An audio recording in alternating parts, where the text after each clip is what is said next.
Il traffico intenso e alcuni incidenti hanno reso più che nero in autostrada questo sabato di esodo per le vacanze di agosto. Alle 7:30 del mattino un incidente con feriti tra 4 veicoli in A4 direzione nord tra Portogruaro e Latisana ha creato il caos. 11 chilometri di coda e alcuni tamponamenti.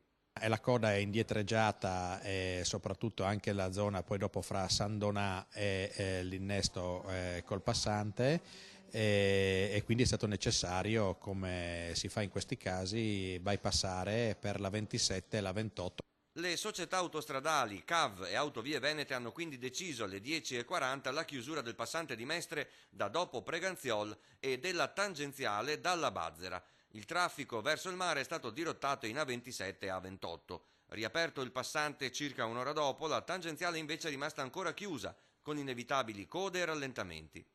Ecco i consigli della Polizia Stradale per evitare di trovarsi imbottigliati in questi giorni di forte traffico. Va posto l'accento ai pannelli a messaggio variabili perché danno veramente la situazione in tempo reale di quella che è la situazione veicolare e danno consigli utili proprio per gestire al meglio il proprio tragitto, per gestirlo in sicurezza e per gestirlo col maggior comfort possibile, perché danno sempre indicazioni su quello che è il tragitto più breve. Stradale che in questo weekend ha raddoppiato il numero delle pattuglie, in particolare sulle autostrade, con massima attenzione alle aree di servizio. Perché in quei frangenti, in quei siti, la presenza della polizia stradale non solo serve come deterrente proprio per evitare i furti o comunque gli episodi delittuosi da parte di malintenzionati, ma serve anche una funzione sicuramente informativa. Tante le auto da Francia, Olanda, Germania e paesi dell'est dirette verso le nostre spiagge. Si parla di un 2,5% in più di turisti stranieri quest'anno, in calo gli italiani. In autostrada fino alle 22 vige il divieto di viaggiare per i mezzi pesanti. Per tutta la giornata nessun problema di traffico invece su statali Romea e Treviso Mare.